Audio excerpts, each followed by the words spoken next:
tips for crushing that sugar craving.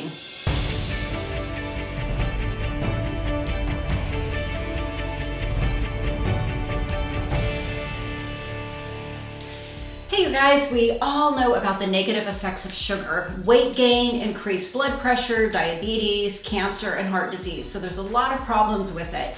So for many of us, sugar has become an overwhelming daily temptation that we all feel powerless to resist. I know I do. So instead of occasionally indulging in special occasion desserts, many of us get straight hooked on sweets, needing a daily, sometimes hourly, something to satisfy that sugar addiction that we have.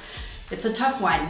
So as our hormone levels change, the body attempts to raise levels of the feel-good hormone serotonin, and since sugar triggers serotonin release, this can cause you to crave sweets. So the solution is to cut down on as much sugar as you possibly can. Carbohydrates are actually going to stimulate the release of the feel-good brain chemical serotonin. Sugar is a carbohydrate, but carbohydrates also come in other forms too, such as whole grains, fruits, and vegetables. So there's other ways to get around it. So first thing we're going to talk about, our first little crusher, make foods you crave difficult or impossible to get. So that's kind of a rule of thumb in our house. Just don't buy it. So if you have a huge addiction to brownies, this guy should never enter your home. Leave them in the store. That way you know you're not going to be cooking them up at 9 o'clock at night if you're having a bad day, you're fighting with your boyfriend, whatever the issue is. Just don't even acknowledge that guy in the store. First thing.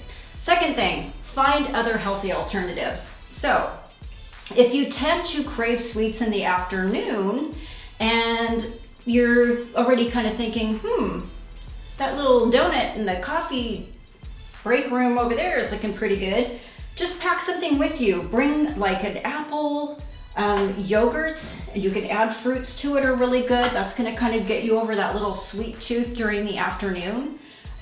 Chocolate, of course you want to go for that dark chocolate. 70% cocoa is really good. They sell these pretty much anywhere. Maybe just a little bite of that. Just something to kind of get you over that initial little trigger. You have to get something sweet.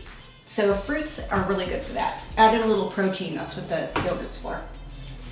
Okay, next we're going to talk about identifying your craving triggers. So emotional eating definitely is a phenomenon. If you pay attention to when you find that these cravings get worse, maybe when you're stressed or maybe you're feeling depressed or there's something happening in your life, try to manage those situations because that's going to help you stop those cravings. Fourth, eliminate timed sugars. This was a big one for me. Mine comes in the evening after dinner for some reason. So if you know that you're kind of every morning having that pastry, or in the afternoon you're like, oh, I'm just going to have that cookie that might lead to a second cookie. So that's what you really want to think about. You want to try to do other things to wean yourself off of those timed sugars so you're not kind of having the side effects of withdrawals. That's where it's good to kind of come up with those healthy alternatives, because really sugars can be an addiction and you can have some side effects when you're trying to if you try to go cold turkey. So just that's where I was saying other ways of kind of eating a healthier sugar is a better way to go. So the other thing, ditching the secret sugars. People do not realize how many sugars are in just everyday products.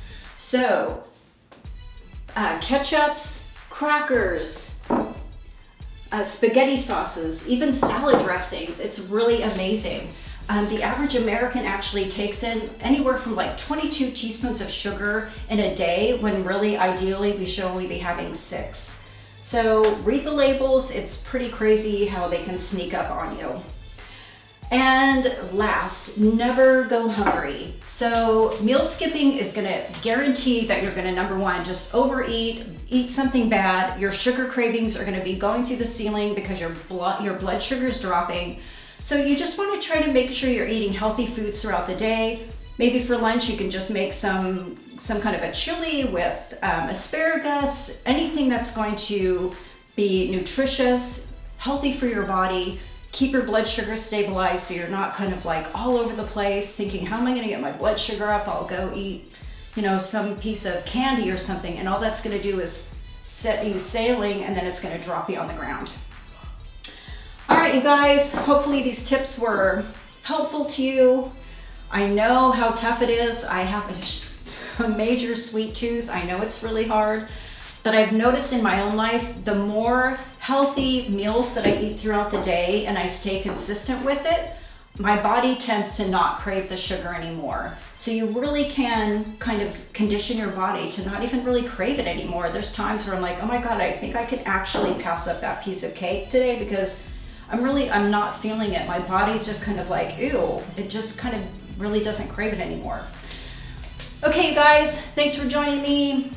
Stay sugar-free, try to, I know it's tough. And hey, check out Athlean-XX Do you have any nutritional questions? Ask us below. I'm sure there's tons of them out there we haven't answered for you guys yet, so let us know. We'll get right on it. Hit the like button, subscribe, and I will chat with you guys soon.